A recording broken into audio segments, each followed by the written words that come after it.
자, 반갑습니다. 국내사 법령 및 중개실무를 강의하는 장재원입니다. 이번 이제 문제풀이하고 요약 정리하고 같이 문제 들어갈 겁니다. 그래서 강의 방식은 여러분 이제 앞 파트별로 요약 정리를 전체적으로 한 다음에 거기 관련된 문제를 또 풀어보고 하도록 하겠습니다. 그래서 중개사법 같은 경우는 여러분들이 이제 다른 과목과 조금 차이가 있는 것이 특히 이제 어떤 그 문장의 변화라든가 이런 부분을 여러분들이 꼼꼼하게 체크를 좀 하셔야 되는 부분들이 있습니다. 이 문제를 풀면서 그런 부분에 대해서 한번 천천히 한번 체크를 해보도록 하겠습니다. 자, 그럼 이제 먼저 이제 6페이지를 한번 보시죠. 자, 6페이지 보면 이 중개업의 제도의 연역 부분 나오죠. 자, 연역. 일단 여기서는 중개업의 효시다. 언제부터 중개업을 시작했느냐. 고려했을 때 객주다라고 하는 부분이 있었을 겁니다. 자, 그러다가 이제 조선 후기 때 각회 집주름이라는 사람이 나타나죠. 자, 그러면서 객주각의 규칙이라는 게 나오죠.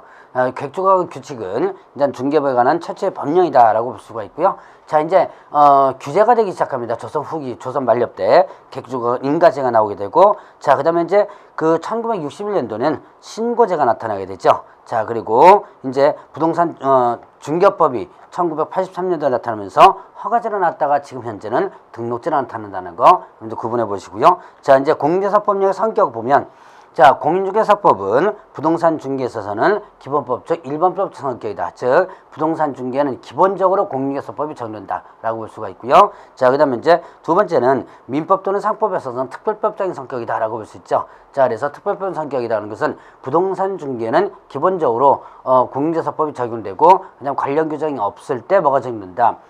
민법이나 상법이 적용된다 그랬고요. 자, 그 다음에 또 공법과 사법에서 중간법이다. 그래서 공법적 영역과 사법적 영역이 모두 합쳐져 있다. 그래서 이건 중간법이다라고 했었죠. 자, 그러면 이제 시험 문제 자주 나오는 부분이 바로 뭐냐면 이 재정 목적이죠. 이 재정 목적은 반드시 여러분들이 기억해 놔야 되는데요. 자, 공인중개사의 업무 등에 관한 사항을 정하여 그 전문성을 제고하고 부동산 중개업을 건전하게 육성하여 그다음에 국민경제에 이바지함을 목적으로 한다라고 했죠. 자, 그러면 여기서 공인중개사의 업무 등에 관한 사항을 정한다. 자, 그럼 공인중개사의 업무 등에 관한 사항을 정한다. 여기서는 공인중개사의 업무 등에 관한 사항을 정하는 것이지 개업 공인중개사의 업무 등에 관한 사항을 정하는 건 아니다. 자, 이런 것들 여러분들 조심하시고요. 자, 그 다음에 그 전문성을 제고한다. 즉, 공인중개사의 어떤 전문성을 제고하는 거죠. 그 다음에 또 부동산 중개업을 건전하게 육성하여, 자, 부동산 중개업을 육성하는 것이지 부동산업을 육성하는 거 아니다. 요 문구 변화들 조심하시고요. 자, 그 다음에 또 부동산 중개업을 육성하는 것이지 중개 업무를 육성하는 거 아니다. 뭐 이런 것들. 자, 그 다음에 이제 국민경제에 이바지한다라고 했었죠. 자, 이거는 국민의 재산권 보호에 기한다. 뭐 이렇게 하면 틀리다라고 하는 거 조심해서 기억해 놓으시고. 자, 이제 용어의 정의 중개라는 했죠. 중개란 뭐라 했었어요? 중개대상물에 대하여 거래 당사자 간의 매매 견인 대차 그 밖에 권리대실 변경하는 행위를 알선하는 것을 뭐라 한다? 중개라 그런다 라고 했었죠. 자, 그럼 중개대상물을 알선하는 것이다. 그래서 중개대상물이 아닌 것은 알선하는 것을 이 법상의 중개가 아니다라는 것을 제가 한번 강조했었던 적이 있었고요. 자, 그럼 이제 중개 유형에는 상사중개와 민사중개, 그 다음에 지중개, 참여중개 이런 게 있었죠. 자, 그러면 상사중개와 민사중개와 관련된 부분, 상사중개는 타인 간의 상행위를 중개하는 것이다.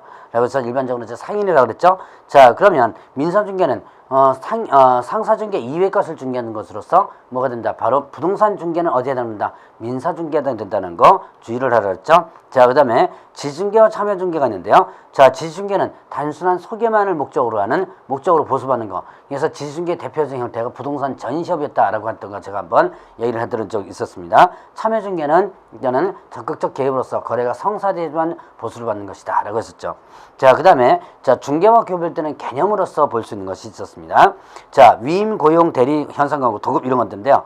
자, 위임 같은 경우는 어떻게 돼요? 위임 같은 경우는 자, 위임과 중개 공통점보다 위임과 중개 공통점은 선량한 관리자의 주의무가 있더라라는 부분이었죠.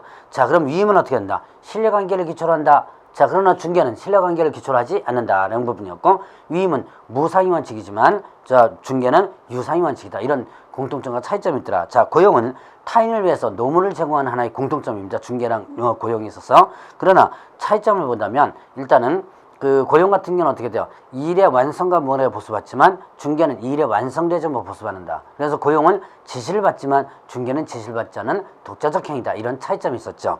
자, 대리는 거래 성립을 조력, 보조하는 역할을 하는 것이 공통점이지만, 자, 일단은 대리권을 수여받은 자는 자 거래 당사자죠. 그럼 중개 의뢰받은 자는 이거는 거래 당사자가 아니죠. 단순한 제3자에 불과하다라는 부분이 있었고요. 자, 그다음에 또 뭡니까? 이 대리는 법률 행위에 해당되는데 자, 이 중개는 뭐다? 사실 행위에 해당된다라고 했었죠. 그런 부분 차이가 있었고요. 자, 그다음에 현상 광고와 중개도 차이점이 있었죠.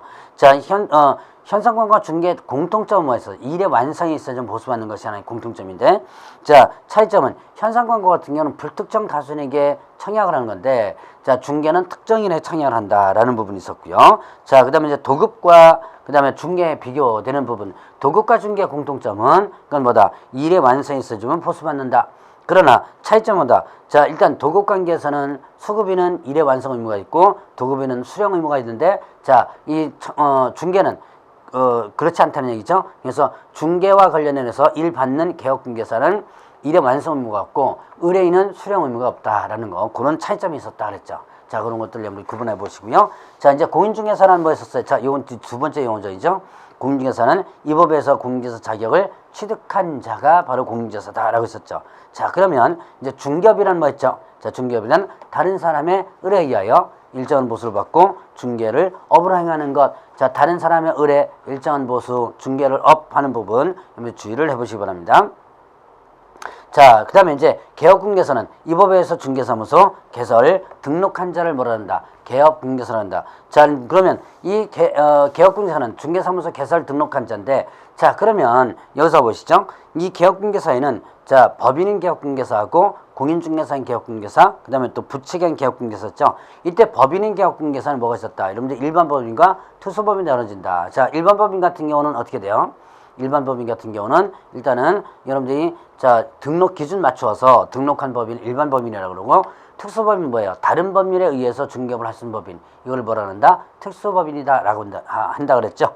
자, 그러면 이런 특수법인과 관련된 부분에서 여러분들 이제 네 가지 기억할 거: 지역협동조합, 지역산림조합, 산업단지관리기관, 그 다음에 자산관리공사, 네 가지. 이런 특수법인들은 자, 법인의 등록 기준 적용되지 않죠. 그 다음에 또 분사무소 책임자, 공인중개사가 아니어도 되고요. 지역협동조합 같은 경우는 업무보증 1천만 원 이상만 설정하면 된다라고 하는 거, 그걸 여러분들 구분을 해보시라 그랬죠. 자, 그러면 이제 소속공개사하고 중개보존. 자, 소속공개사는 뭐예요? 개업공개사에 소속된 누구로서? 공인중개사로서. 자, 개업공개사 소속된 공인중개사로서.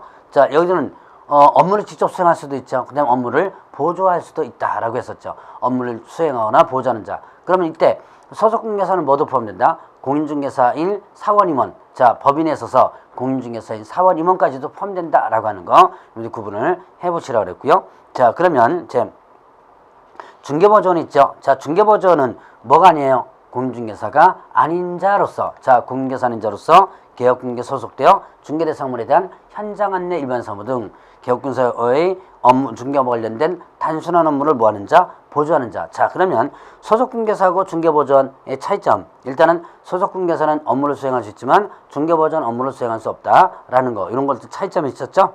자, 그런 것들 한번 구분해 보시고요. 자, 그 다음에 또 소속공개사 같은 경우는 뭘다? 자격증 있고 중개보조 자격증 없다. 자, 지금 이제 여러분들이 기본서를 어느 정도 공부했으니까 그 외 차이점. 소속공개사는 인장 등록 의무가 있고 중개보조는 인장 등록 의무가 없다. 소속공개사는 일단 뭐가 있었어요? 연수교육 대상이지만 중개보조는 직무교육 대상이다. 뭐 이런 거 있었죠. 그 다음에 소속공개사는 업무를 직접 수행하게 되면 서명 및 날인 의무가 있지만 중개보조는 서명 및 날인 의무가 없다. 자, 이런 차이점들도 여러분들 구분을 해보시라. 자, 그러면 이제 공인중개사 정책심의위원회라는 부분을 넘어가죠. 자, 공인중개사 정책심의위원회는 자, 어디다가 둘 수 있다. 국토교통부에 둘 수 있다 그랬죠. 자, 공인중개사 업무에 관한 사항을 심의하기 위해서, 자, 공인중개사의 업무에 관한 사항을 심의하기 위해서, 공인중개사 업무에 관한 사항을 심의하기 위해서 국토교통부에 자, 이 공인중개사 정책심의위원회를 둔다가 아니라 둘 수 있다라는 거 여러분들 조심하라 그랬죠.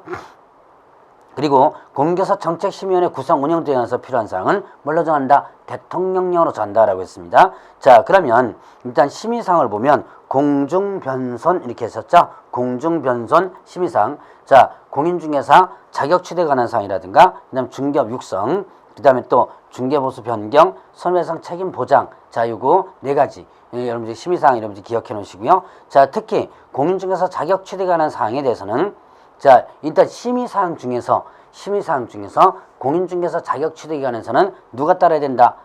시도지사는 따라야 된다는 거. 요걸 여러분들 주의해 보시고요. 자, 특히 시도지사가 따라야 되는 것은 정책심의위원회에서 심의되는 사항이 따라야 된다 그러면 틀립니다. 정책심의위원회에서 심의되는 사항 중에서 자격 취득에 관한 사항만 해당되는 부분이죠. 자, 그러면 심의위원회 구성은 위원장 1명을 포함하여 7명 이상, 그 다음에 11명 이내 위원으로 구성한다 그랬죠. 자, 그래서 7명 이상, 위원장 1명을 포함해서 7명 이상 11명 이내 위원으로 구성되는데, 위원장은 누가 된다 그랬어요? 국토교통부 제1차관이 된다 그랬죠. 그리고 위원회 임기는 2년으로 하되, 위원회 사임 등으로 새로 위촉된 임기는 전임위원회 남은 기간을 한다라고 했었죠. 자, 이제 정책심의위원회는 문제 풀면서 더 부서인 것을 더 살펴보기로 하고요. 자, 이제 그 중개대상물 분모죠. 자, 중개대상물, 법정 중개대상물 흔히 토지, 건축물, 그 밖에 토지의 정착물, 임목, 광업재단, 공장재단, 이거를 법정 중개대상물이다라고 했었죠. 자, 그러면 이때 토지는 일필지 일부도 중개대상물이 되고요. 그러나 대토권은 중개대상물이 된다 안 된다? 대토권은 중개대상물이 아니라 그랬죠. 자, 그 다음에 건물은 민법상 건물이지만 중개대상물로서 인정된다. 자, 그래서 세차장 구조물 있죠. 이런 세차장 구조물의 판례상에 보면 세차장 구조물이 어떻게 돼요? 세차장 구조물이, 자, 기둥은 볼트로 채워져 있고 세면은 천막이나 유리로 둘러쳐져서 쉽게 분리철거가 가능하다면 민법상 뭐가 아니다? 부동산이 아니다. 그렇기 때문에 중개대상물에 해당되지 않는다라는 부분 여러분들이 좀 주의해 보시고요. 자, 그러면 분양권도 당연히 중개대상물에 해당이 되죠. 자, 그 다음에 입주권 같은 경우는 두 가지를 조심해야 되는데, 단순하게 당첨된 당첨권이 있습니다. 그거는 중개대상물 아니지만, 자, 뭐가 있어요? 자, 도정법상 입주권 있죠? 그거는 중개대상물에 해당이 된다라고 하는 거, 그걸 여러분들 주의해 주시고. 자, 그 다음에 임목에 관한 법률에 의한 임목 있죠. 자, 임목 등록 원부에 등록된 것에 대해서는 등기할 수 있다 그랬죠. 자, 그리고 저당권 설정할 때 뭐 들어라? 보험을 들어라 라고 했었고요. 자, 그 다음에 저당권 설정된 임목을 벌채하면 어떻게 된다? 이때 벌채된 임목에 저당권의 효력이 미친다라고 했었죠. 자, 그 다음에 이행기가 도래되지 않아도 벌채된 임목을 뭐한다? 이 경매가 가능하다라고 했었죠. 자, 그 다음에 또 공장 및 광업재단 저당법에 의한 공장 및 광업재단 부분 있죠. 자, 목록을 만듭니다. 그래서 등기를 하게 되면 이제 그 전체 하나로서 여러분들이 구성물이 되고, 자, 그 다음에 또 이 전체를 개별적으로 어떻게 한다? 처분할 수 없고 개별적으로 강제 집행도 불가능하다라는 부분이 있었죠. 자, 그러면 일단 이 재단 재단 등기를 해놓고 나서 뭐하라 그랬어요? 반드시 저당권을 설정하라 그랬죠. 몇 개월 이내? 10월 이내 저당권을 설정하라. 만약에 저당권을 설정하지 않는다면 어떻게 된다? 재단 등기 효력이 소멸된다라고 하는 거, 그걸 여러분들 이제 구분을 해보시기 바랍니다. 자, 그러면 그게 이제 중개대상물이 되는 권리로서 지상권, 지역권, 전세권, 저당권 이런 것들 있죠. 환매권까지요. 자, 그 다음에 중개대상물 될 수 없는 것으로서 뭐가 있었다? 자, 거래가 불가능한 것, 즉 뭐냐면 국유재산과 관련된 부분이 있었죠. 사행정재산, 보조재산 이런 것들. 자, 그 다음 미채굴광물, 무주부동산. 자, 그 다음에 공도 하천 같은 경우는 단독적으로 등기할 수 있는데요. 국공유로 편입된 하천은 당연히 중개대상물이 아니죠. 그 다음에 공원, 광장, 바다, 포락지 이런 것들 거래가 불가능하다. 자, 그 다음에 개입 여지가 없는 것. 자, 여기서는 경매, 공매 대상 부동산, 그 다음에 또 증여 상속 대상 부동산, 국유재산 중 일반 재산 이런 것들인데, 자, 경매, 공매 대상 부동산. 경매 대상 부동산은, 자, 이거는 공개매각을 통해서 파는 거죠. 공개매각을 통해서 파는 거기 때문에 중개대상은 아니다. 그런데 경매 등기가 있는 부동산은 어떻게 된다? 경매 등기하는 부동산은 이거는 여러분 이제 그 소유자 입장에서죠. 소유자 입장에서 어떻게 하는 거예요? 경매 등기가 있어도 처분할 수 있다. 그렇기 때문에 이거는 자, 중개대상물에 해당된다 그랬죠. 그러니까 여러분들 조심할 것은 경매 등기가 있는 부동산과 경매 대상 부동산 차이가 있다는 거. 자, 다시 한번 경매 대상 부동산은 법원에서 공개매각을 통해서 팔기 때문에 중개대상물이 아니다. 그러나 경매 등기가 있는 부동산은 이거는 소유자가 가지고 있는 입장에서 경매 내 물건에 경매 등기가 있어도 처분할 수 있다 그랬죠. 그렇기 때문에 중개대상물에 해당된다라고 하는 거, 그걸 여러분들 구분을 해보시기 바랍니다. 자, 그다음에 이제 이 법령에서 정하지 않은 것으로서 선박, 항공기, 건설기업, 어업재단 뭐 이런 것들 있죠. 상가권리금. 자, 그러면 이럴 때 중개대상물이 아닌 것을 중개해줬다. 그러면 자, 이 여러분 용어 정의에서 보면 중개란 중개대상물에 대한 알선이에요. 그러면 중개대상물이 알선이 아닌 중개대상물이 아닌 것에 대한 알선은 이 법상의 중개가 아니고 이 법이 적용되지 않는다라고 하는 거. 그러니까 중개대상물이 아닌 것을 알선했을 때는 이 법이 적용되지 않는다는 걸 여러분이 주의를 해주시기 바랍니다. 자, 그러면 그 외에도 여러분들 이제 중개대상물이 아닌 것을 알선했을 때 공인중개사법이 적용된다 안 된다, 공인중개사법이 적용되지 않는다라고 하는 거, 그걸 여러분들 주의를 해주시고요. 자, 그러면 이제 중개대상 권리가 아닌 것은 자 뭐가 있었어요? 질권, 점유권, 뭐 대토권 이런 것들 있죠. 자, 그 외에도 뭐가 있었어요? 뭡니까? 저기 보니까 동산질권, 동산질권이 있었죠. 자, 그런 건 있었고요. 분묘기지권도 있네요. 자, 분묘기지권 같은 경우도 여러분들 프린트문에는 여러분들 교재는 없지만 분묘기지권도 중개대상 아니죠. 그런데 법정지상권과 법정저당권, 유치권은 성립 시에만 중개대상 권리가 아니고 자, 이전이 가능하죠. 법정지상권과 법정저당권, 그다음에 뭡니까? 유치권은 일단 이전성이 있다라고 하는 거. 그래서 성립 시에는 중개대상 권리가 안 되지만 이전할 때는 중개대상 권리가 된다라고 하는 거. 그런 걸 여러분들이 중점적으로 해서 여러분들 기억을 해 놓으시면 됩니다. 자, 그러면 이제 간단하게 이제 요약 정리를 한번 해드렸고요. 그러면 문제를 풀면서 한번 다시 한번 짚고 나가도록 하죠. 자, 1번 문제를 보겠습니다. 다음 중 중개에 관한 설명으로 옳지 않은 것을 모두 고르면 했습니다. 자, 1번에 기억해보죠. 박스 문제죠. 기억에 중개는 중개대상물에 대하여 거래당사자의 매매견임대차 그 밖의 권리 듯이 변경하는 일을 알선하는 것을 말한다. 자, 이거는 일단 용어전에서 맞는 내용이죠. 자, 2번 니은번에 중개는 상사중개와 민사중개로 구분되나 국내에서 법령상의 중개는 그 정글상 상사중개로 볼 수 있다. 자, 이 법상에서 뭡니까? 부동산 중개는 뭐에 해당된다 그랬어요? 이거는 상사중개가 아니고 뭐에 해당된다? 민사중개에 해당된다라고 했었죠. 그래서 니은 부분 틀렸고, 자, 그 다음에 디귿에 보면 중개와 신선거의 공통점은 청약 방법에 있다. 자, 중개는 청약을 누구한테 한다? 문 열고 들어가서 이거 팔아주세요. 이게 청약이죠. 이 팔아주세요.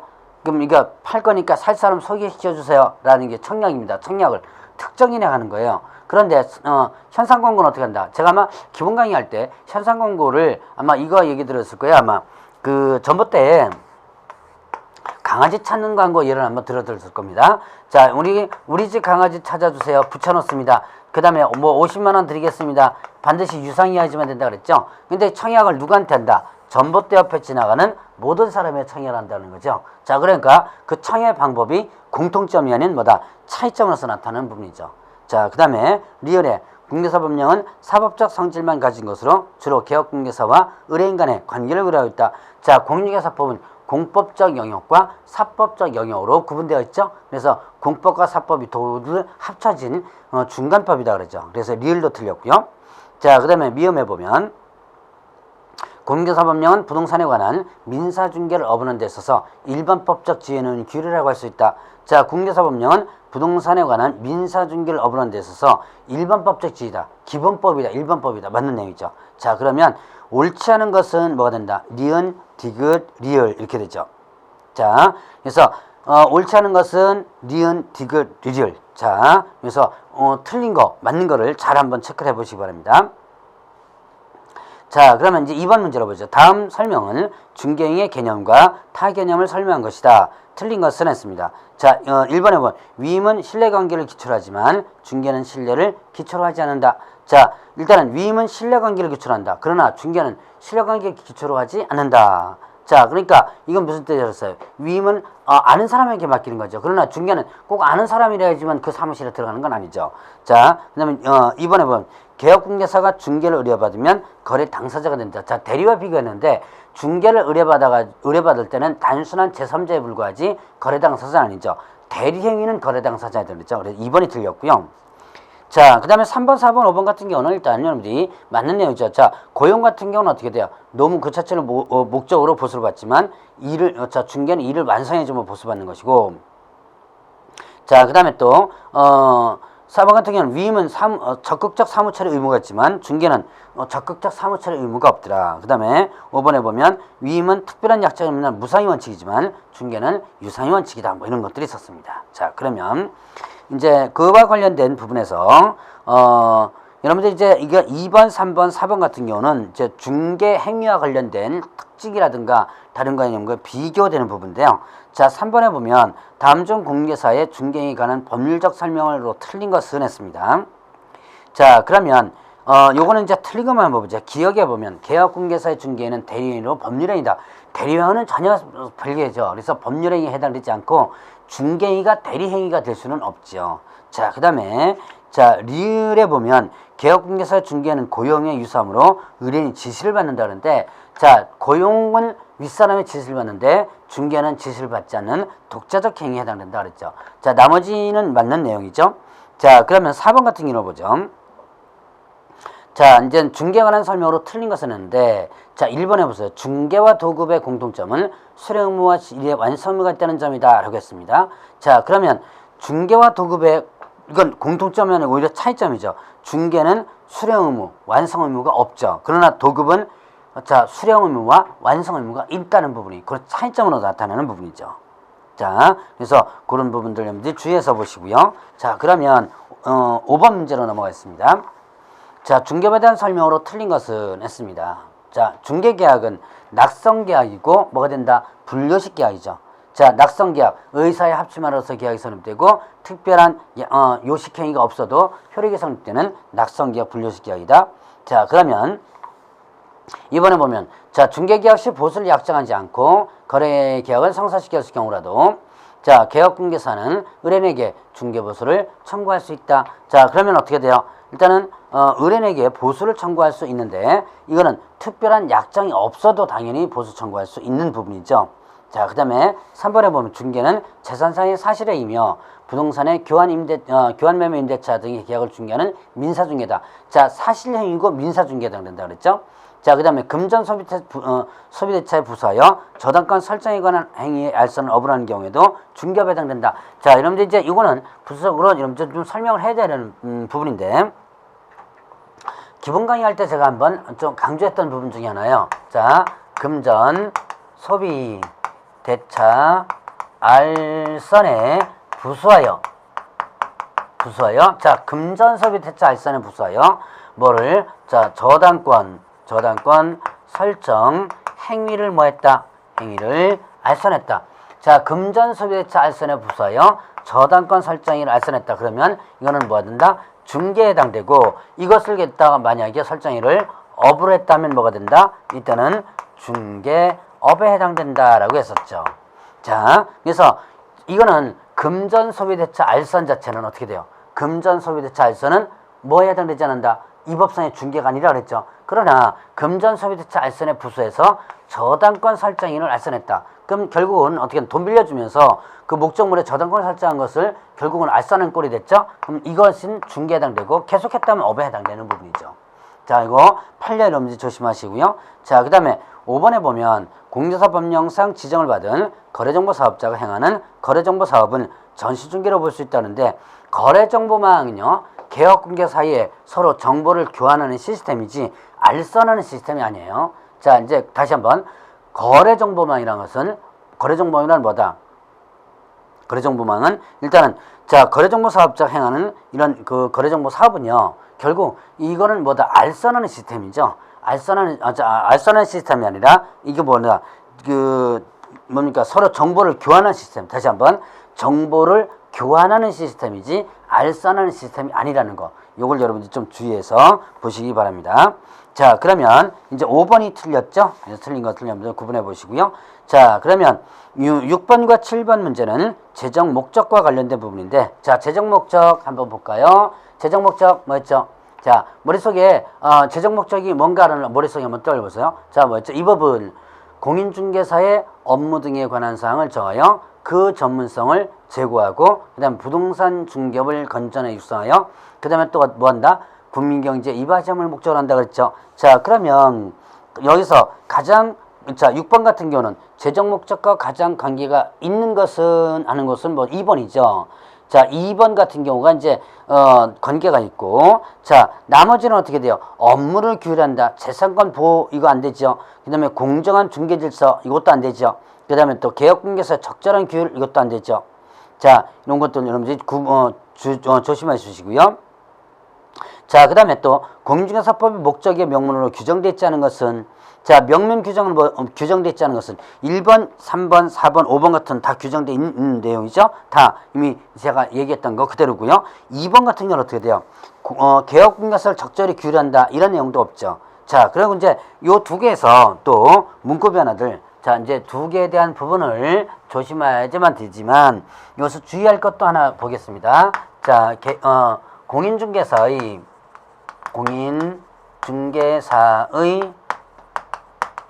업무 등에 관한 사항을 정한다. 사항을 정하여 이렇게 했죠. 자, 이게서 요 공인중개사의 업무 등에 관한 사항을 정합니다. 요거를 자, 개업공개사 업무 등에 관한 사항을 틀려요. 공인중개사의 업무 등에 관해서 정하는 것이지 개업 공인중개사의 업무 등에 관한 사항을 정한다 이렇게 하면 틀리다는 거. 자, 그 다음에 또 소속 공인중개사의 업무 등에 관한 사항을 정한다 이렇게 해도 틀리다는 거. 자, 여러분들 이제 공인중개사라는 명칭을 쓰는 것이 세 가지가 있습니다. 자, 개업 공인중개사, 그 다음에 또 소속 공인중개사, 그 다음에 또 공인중개사. 자, 지금 공인중개사라는 명칭을 쓰는 것이 세 가지인데요.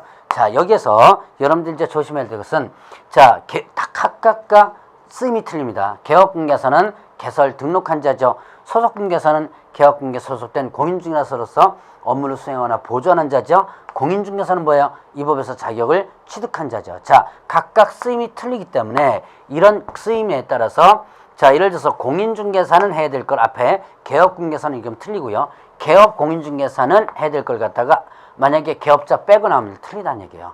자, 그런 것들 여러분들이 주의해서 보시기 바랍니다. 자, 그러면 이제 8번 문제를 보도록 하죠. 8번에 보면 다음 중 중개에 관한 설명으로 옳지 않은 것은 했습니다. 자, 1번에 보면 중개행위에 해당하는지 여부는 개업공개사가 진정으로 거래 당사를 위하여 거래를 앞선 중개는 의사를 가지고 쓰냐는 개업공개사 주관적 의사에 의하여 결정할 것이 아니라 개업공개사 행위를 객관적으로 보아 사회통념상 거래 앞선 중개를 위한 행위라고 인정되는지 여부에 결정할 것이다 라고 했습니다. 자, 그러면 여기서 보죠. 지금 중개행위에 해당하는지 여부는, 자, 개업공개사 주관적 의사에 의하여 결정할 것이 아니라 그랬어요. 8년이니까 여러분들 좀 조심해야 돼요.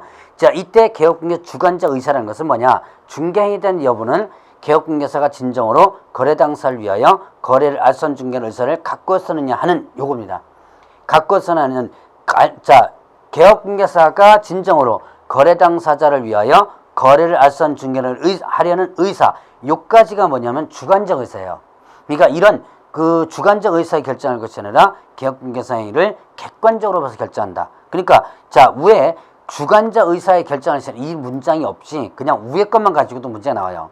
자, 예를 들어서 개업공개사가 진정으로 거래 장소를 위하여 거래를 앞선 중개를 의사를 가지고 있었느냐 하는 것에 의하여 결정할 것이다. 이런 식으로 나옵니다. 자, 그러나 이건 주관적 의사이기 때문에 틀린 부분이죠. 그런 것들 여러분들 주의해 보시라. 이번 같은 경우는 뭐 우연한 기회가 나왔죠?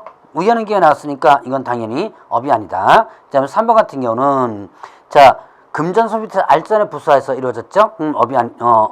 여기는 일단은 그것도 업에 해당된다. 그러니까 금전소 밑에 알선의 부수하에서 저당권 설정이 알선했다. 그럼 업에 해당된다는 얘기죠.